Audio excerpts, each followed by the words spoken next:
એ ગોવર્ધન પર્વતની પૂજા કરી હે અને ગોવર્ધન પર્વતની પૂજા કરી અને કાનાએ દરેક ને જણાવ્યું કે હવે આપણે દર્શાલ ઇન્દ્રની પૂજા નહીં કરવાની, આપણે દર્શાલ આ ગોવર્ધન ભગવાનની પૂજા કરવાની. હે કોઈએ ગોવર્ધન પર્વત જોયો ગોકુળમાં કે વૃંદાવનમાં? બોલો, વૃંદાવન બેમાં? હા, જોયા હોય એટલે આગળ અધ્ધર કરો. વાહ, બસ આટલા? અલ્યા જમી કરી લ્યો, અમે તો જોયા હો, અમે જોયા. તારે જોવું પડે, નિરખવું તો જ સાચું કહેવાય કે આ વસ્તુ સાચી છે.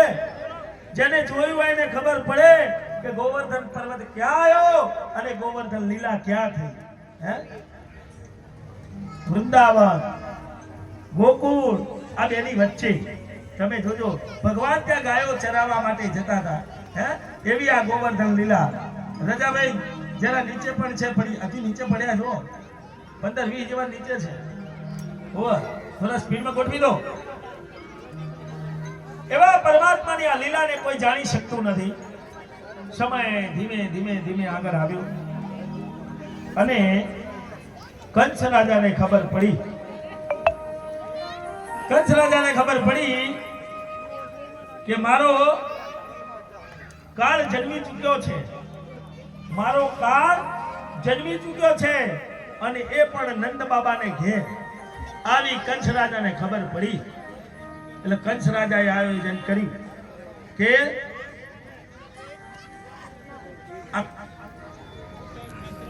પરમાત્મા ની લીલાને કોઈ જાણી શકતું નથી. કંસ રાજાને ખબર પડી કે મારો 8મો કાળ જન્મી ચૂક્યો છે, એ પણ ગોકુળની અંદર નંદ બાબાને ત્યાં.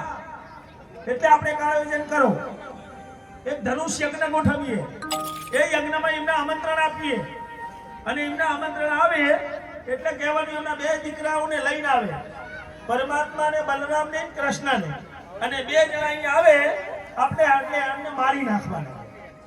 આવી લીલા રચી કોને? કંસ મહારાજે. પણ કંસને ક્યાં ખબર છે કે મારું પાપ ભરે ગયું છે. એટલે કે છે પાપનો ઘડો ભરે એટલે ફૂટ્યા વગર રહેતો નથી. કંસ રાજાનો અભિમાન આવી ગયો. દરેક અભિમાન, જેટલો અભિમાન એને ગામની અંદર, એને કોઈ પણ વ્યક્તિ કર ન આપે તો એને મારે. વર્ષની અંદર જે પણ એનું જે થાય એને અર્પણ કરવું પડે, એ બધું એને અર્પણ કરવું પડે.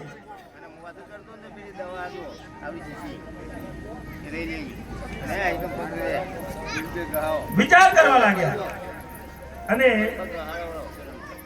અક્રુજીને બોલાવ્યા.